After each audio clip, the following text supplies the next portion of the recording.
Hello and welcome, friends. My name is Casey, and I'm going to be guiding you through another Yoga Tutorial Tuesday tip. So, this whole series has been about using props. The prop we're going to focus on today is the blanket. And I'm going to start with two blankets because I'm going to show you a few different things about them. So, typically, when you go to a yoga studio, you will find the blankets on the shelf like this, or maybe even folded like this. So, for this first pose I'm going to show you, we're going to take two blankets and stack them on top of each other with that fold, just like this.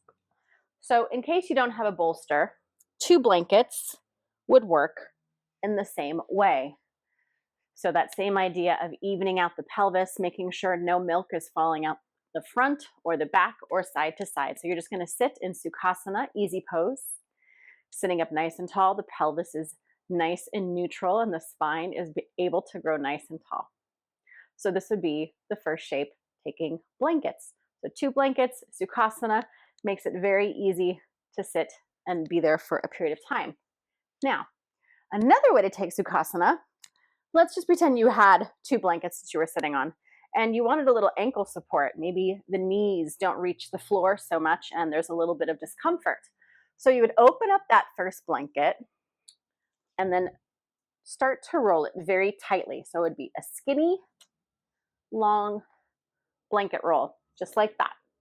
You take it over the tops of your feet and tuck the tails.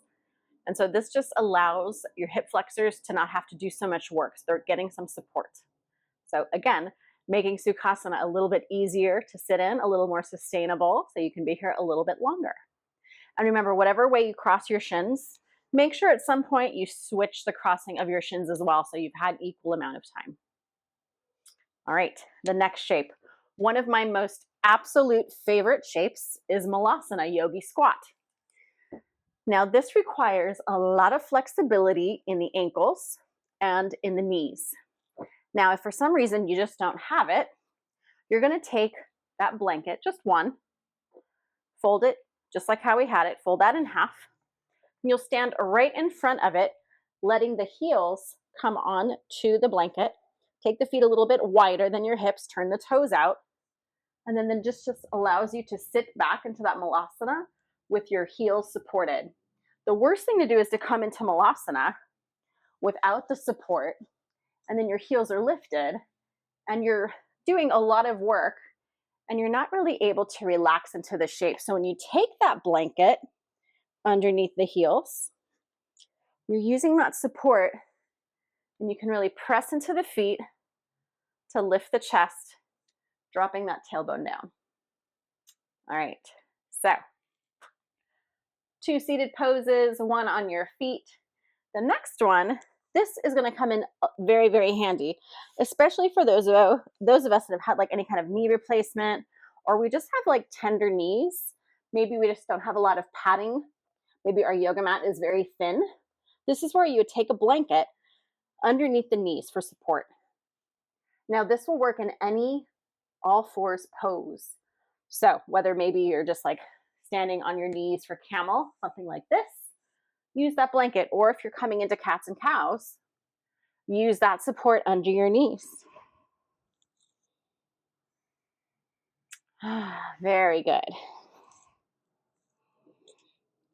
Okay, friends, the last shape, a little more advanced, but definitely a great time to use a blanket. Again, we're only going to use one for this posture. Coming into pigeon.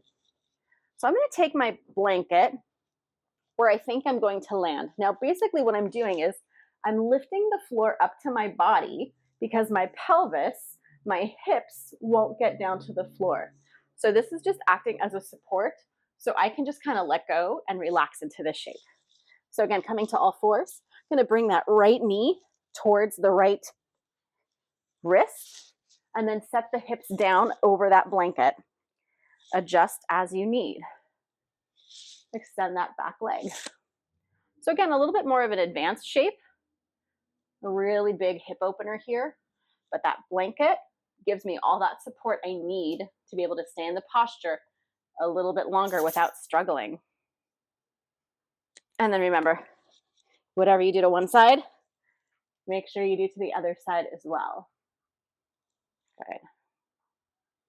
So just a few of many ways in which you can use your blanket for different yoga postures. Just wanted to show you a few quick ones today, and hopefully you enjoyed them. And if you want more, just let me know. Leave a comment in the comment section. Enjoy the rest of your day, and don't forget to drink your water. And don't forget, I'll be also showing how to use sandbags as well as a strap. And if you haven't already watched, there's the bolster one and the block one. So enjoy, and I will see you next time. And don't forget to drink your water.